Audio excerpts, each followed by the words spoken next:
So, this happened about a week ago, and I still can't quite shake the feeling of it. I went out for my usual morning jog with my wife. It was one of those rare, perfect mornings where the sun wasn't too harsh, and there was just enough of a breeze to make the air feel fresh, but not cold. Everything felt normal at first. We were just talking, the usual chit-chat. She was complaining about the lack of decent coffee in the neighborhood, and I was zoning out a bit, just enjoying the run. Then, out of nowhere, a little girl suddenly clung to me. I mean, literally clung to me. It was like something out of a movie, one of those scenes where everything slows down, but you're still in shock. She was small, probably 6 or 7 years old, and before I could even process what was happening, her arms were wrapped around my leg. My wife stopped immediately, her face going pale. I froze, confused. The girl wasn't saying anything. She just looked up at me with wide, terrified eyes. That's when everything started to unravel. For a moment, I didn't even know how to react. I mean, I was still trying to catch up with the fact that a little girl was hanging onto me in the middle of the street. It didn't feel right. You know when your brain is trying to make sense of something that doesn't add up? That was me. I looked at my wife, expecting her to say something, but she just stood there, completely still. There was this strange tension in the air, like I could feel something wasn't right, but I couldn't pinpoint what. I asked the girl, "Hey, sweetheart, is everything okay?" She didn't respond. Not a word. She just stared at me, and her grip tightened around my leg. It was almost as if she was holding on for dear life. My wife's voice finally broke the silence. "What the hell is this?" she asked, but there was something about her tone that sounded off. It wasn't just confusion, it was more like fear, or maybe jealousy. I wasn't sure. I gently pried the girl's arms off of me and knelt down to her level. "What's wrong? Why are you holding on to me?" Still nothing.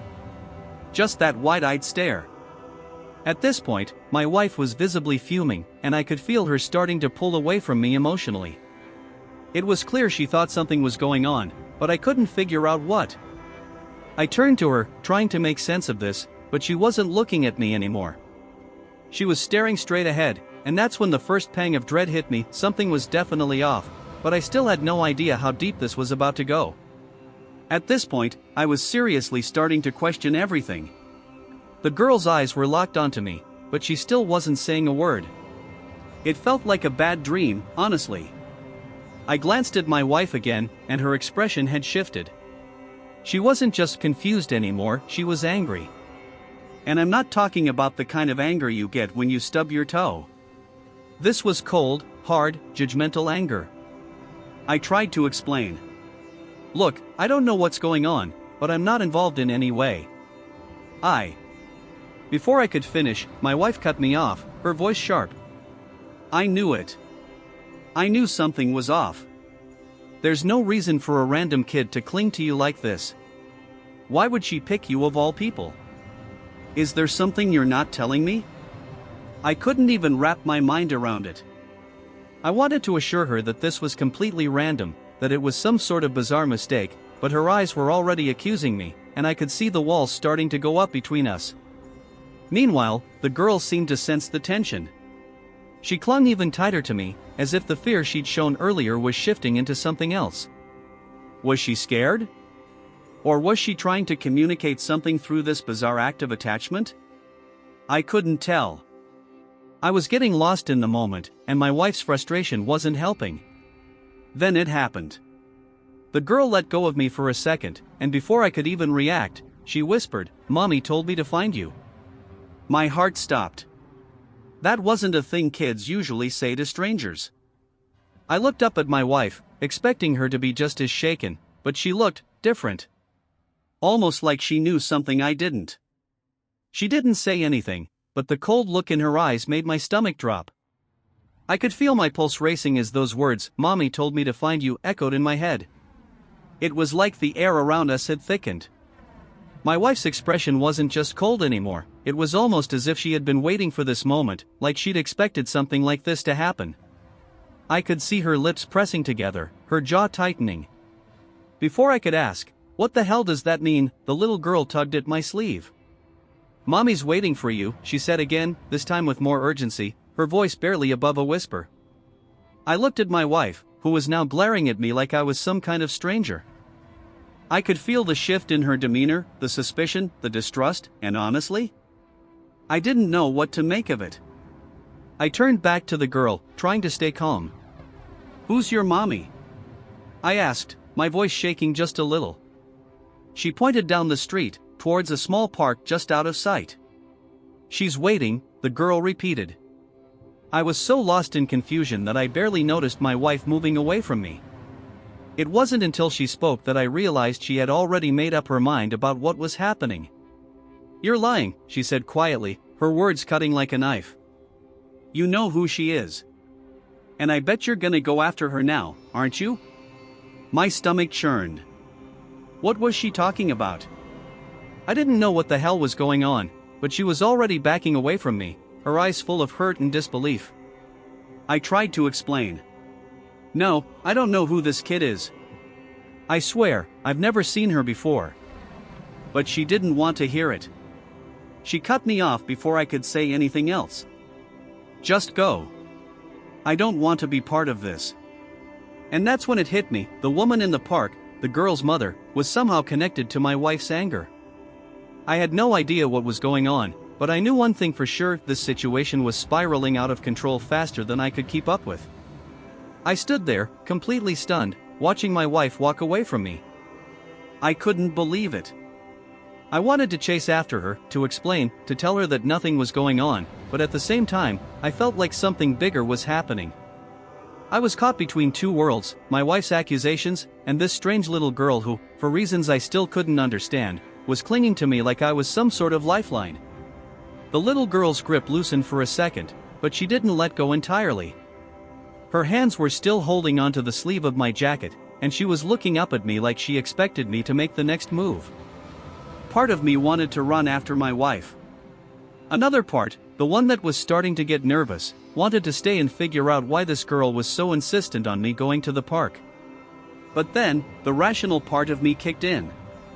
Whatever this was, this weird interaction, the coldness from my wife, the cryptic message, it all needed to be confronted. I bent down again to the girl, trying to calm myself. "Hey, I need to understand what's going on here. What's the deal with your mom? Why did she send you?" The girl didn't seem frightened anymore. In fact, she looked almost too calm. Her eyes were wide, but there was a strange calmness behind them, as if she had been waiting for this to happen. She simply nodded toward the park again and repeated, "Mommy's waiting." My mind raced. Could this be some kind of prank? Was this an elaborate setup? My heart was pounding in my chest, but I couldn't let fear drive me away. Something told me I had to see this through. With a deep breath, I made up my mind. I had to go to the park. And if this was some kind of misunderstanding, I'd fix it with my wife right after. I couldn't let this fester. I stood up straight, pulling my sleeve from the girl's grip gently. "Okay," I said, my voice firm. "I'm going with you." And without waiting for a response, I started walking in the direction she had pointed. I don't know what I was expecting when I started walking toward that park, but it certainly wasn't the eerie quiet that followed. The girl walked beside me, never saying a word, just trailing quietly in my shadow. I could hear the occasional rustle of leaves in the wind, the distant hum of traffic, but otherwise, everything felt strangely muted. My thoughts kept bouncing back to my wife, her cold eyes, the way she had walked away from me as if she had already made her judgment. It hurt more than I wanted to admit, and I had no idea how I was going to fix this. But the feeling of something being off was only growing as I neared the park. When we finally reached the entrance, the girl stopped, looking up at me with that same eerie calm. "She's over there," she said, pointing toward the swings. The park looked normal enough, nothing out of place. There were a few kids playing, a couple of joggers passing by, but there was no woman sitting by the swings, nothing that immediately screamed "this is where you should be." Still, I followed her finger and walked toward the swings. That's when I saw her. A woman sitting alone on a bench, staring straight ahead, almost as if she was waiting for someone. Her back was to me, but I could feel the hairs on the back of my neck stand up. There was something unnerving about her presence. It was like she was waiting for something, or someone. I turned to the girl, who was now standing still beside me, her eyes locked onto the woman. "Is that her?" I asked. The girl nodded, her expression never changing. "That's Mommy." For a moment, I just stood there, staring at the woman. She didn't move, didn't acknowledge my presence, and I felt this wave of dread crash over me. Something was wrong. This felt wrong. The entire situation was like a twisted puzzle, and I couldn't find the pieces. I was about to approach the woman when I heard my wife's voice behind me, cold and sharp. "You really think I wouldn't follow you?" I froze. My stomach dropped. This was getting worse by the second. I turned around slowly, my heart sinking. There she was, my wife, standing at the edge of the park, arms crossed, her face a mask of anger and hurt. She had followed me after all, despite the way she'd walked away earlier. She looked like she was ready for a fight, but there was also something else in her eyes, a deep uncertainty, like she didn't fully understand what was happening, but she was convinced that something was terribly wrong. I opened my mouth to explain, but the words felt stuck. How could I explain any of this? The girl clinging to me, the mysterious woman on the bench, the tension in my wife's eyes that made everything feel like a ticking bomb? "You've got some nerve," my wife said, her voice trembling slightly, but there was a bite to it. "First, I see you being weird with some random kid, then you let her drag you to some strange woman in a park? Do you think I'm stupid?" I could feel my mind racing, trying to figure out what to say. It wasn't just the shock of the situation anymore, it was the pain of hearing those words from her, the doubt that was now planted in her heart. I wanted to reassure her, to say that this was all a misunderstanding, but how could I, when my own stomach was twisting in knots? I looked at her, and then at the girl, still standing there, still so eerily calm. "Listen to me, okay?" I said, my voice tight with frustration. "I don't know what's going on. I didn't ask for this. This little girl just clung to me out of nowhere. She kept saying her mom wanted to see me, and when I came here, I found her." My wife didn't look convinced. She stepped closer, glaring at the girl. "And why is she so calm? Why does she seem like she's known you her whole life?" I was about to respond when the woman on the bench turned her head. She looked directly at me for the first time, and something about her gaze made my blood run cold. It wasn't the look of a stranger, it was the look of someone who knew me, someone who had been watching me. I took a step back, heart hammering in my chest. "What the hell?" The woman stood up slowly, brushing dust off her pants, then began walking toward us. My wife was already on high alert, but I could see her hesitating, her eyes flicking between me and the woman. It was as if she was trying to put together the pieces, but they just weren't fitting. Then the woman stopped in front of me, and the words she spoke next froze me in place.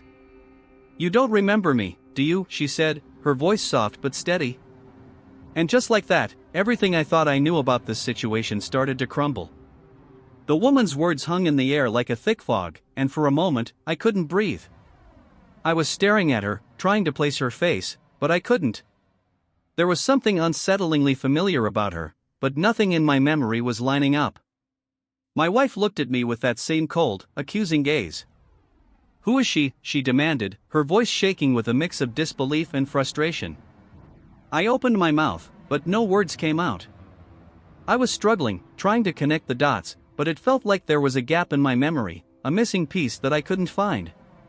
The woman took another step toward me, her eyes narrowing slightly as if assessing me. "You really don't remember, do you? It's been so long." I felt a cold shiver run down my spine. I don't know who you are," I managed to say, my voice barely above a whisper. She smiled, but it wasn't a comforting smile. It was knowing, like she had something over me, something I wasn't seeing. "Well, maybe that's for the best.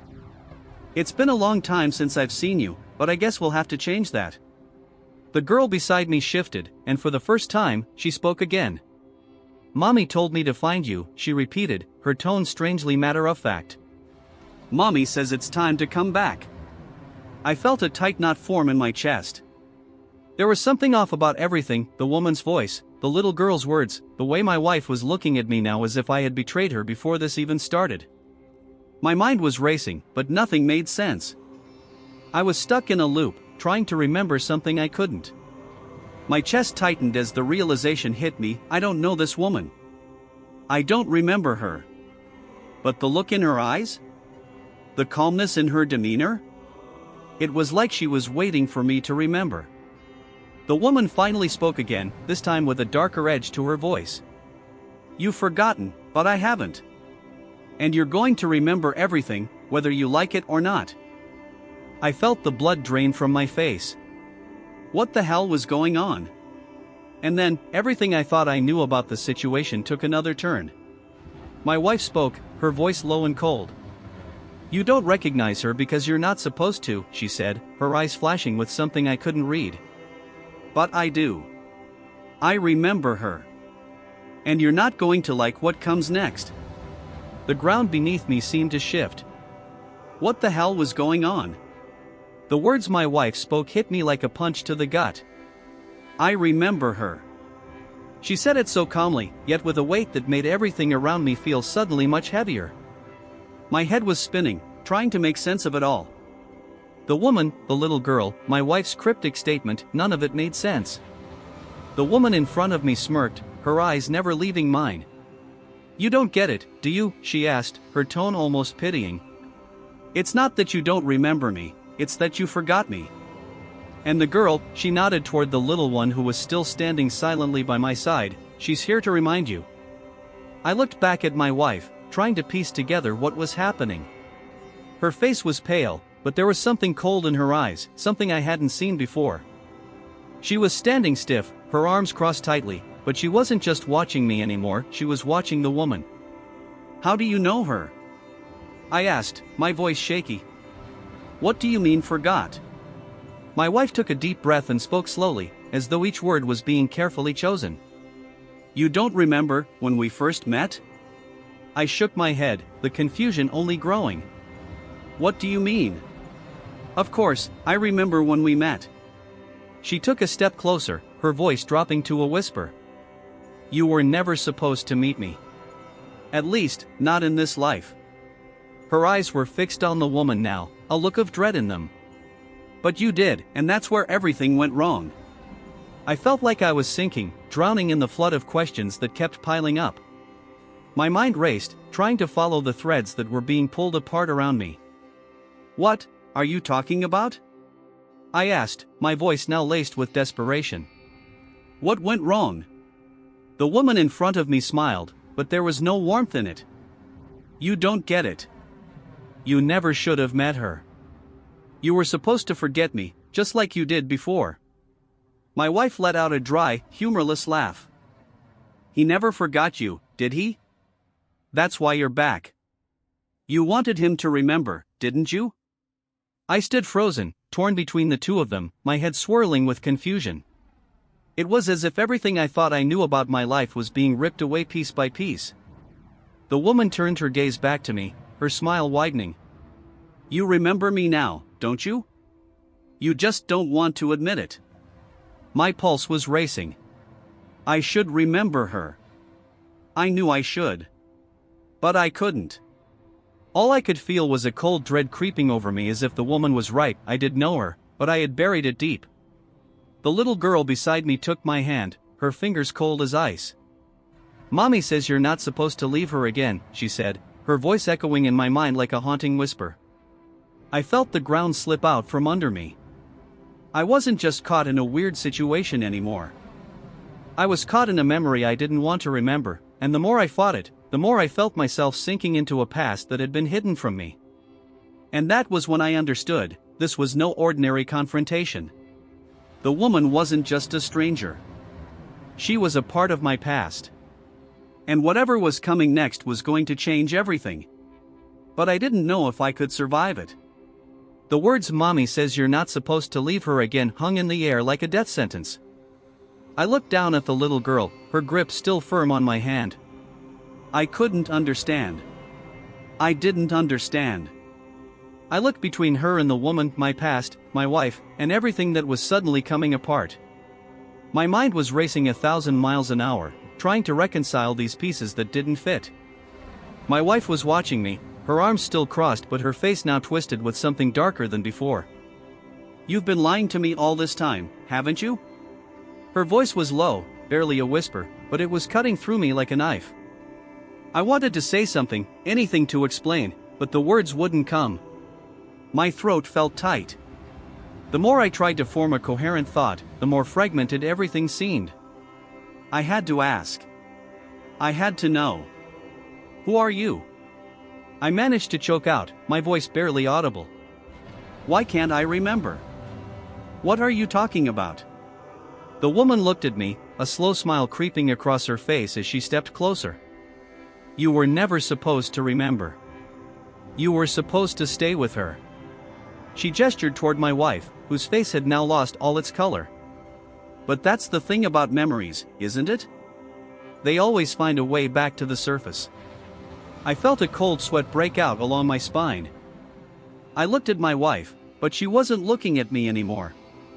She was staring straight ahead, at the woman, her face hollow and emotionless. The woman continued, her voice almost tender, as if she were explaining something simple, like a lesson being taught to a child. "You and I, we had a life together. A long time ago. But you didn't just forget me. You were made to forget. And now, here we are. You're standing with her, and I'm standing here, waiting for you to come back." I took a step back, my heart pounding in my chest. No. No, this can't be real. I'm not. But she cut me off. "You are," she said softly. "You are. And you always will be." I could feel my knees weakening beneath me. A life together? I didn't remember her. I didn't even know her. How could she say that?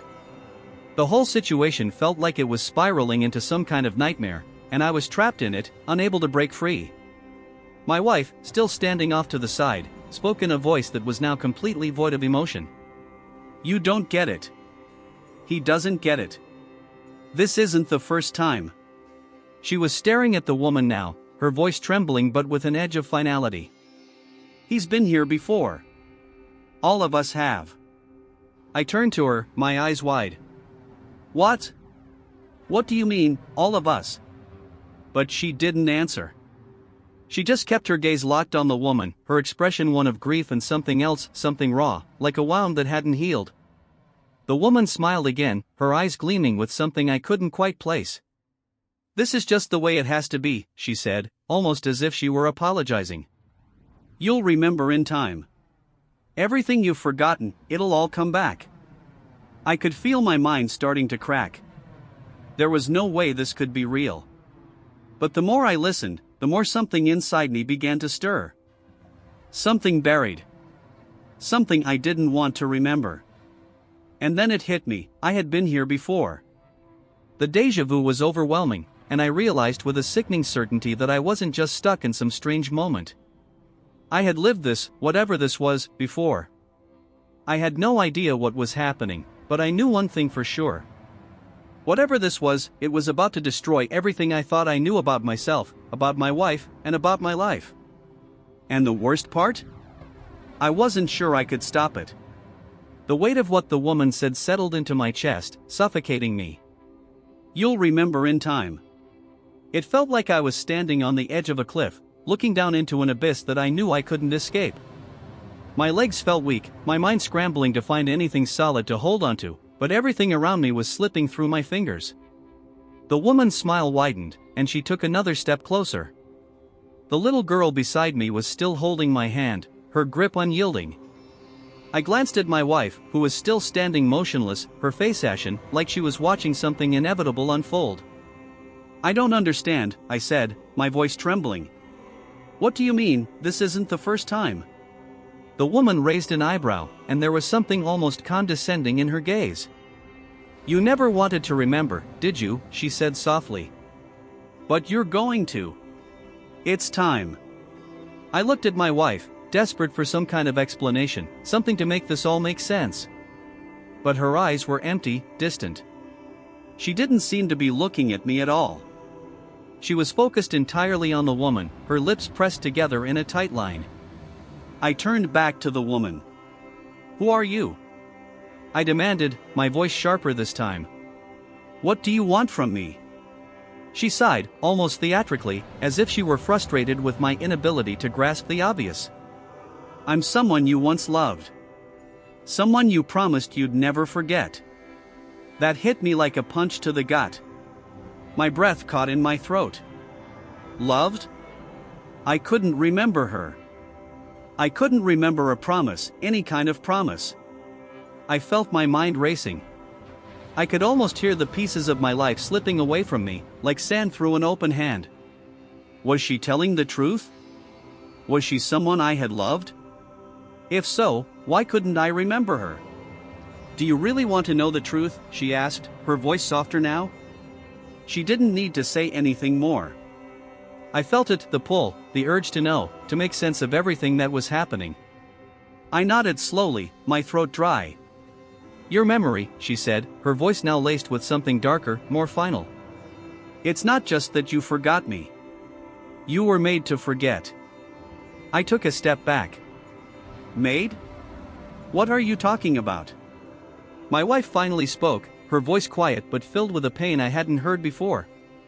"It's the curse," she whispered, her eyes still not meeting mine. "The reason I never told you. The reason I never wanted you to know."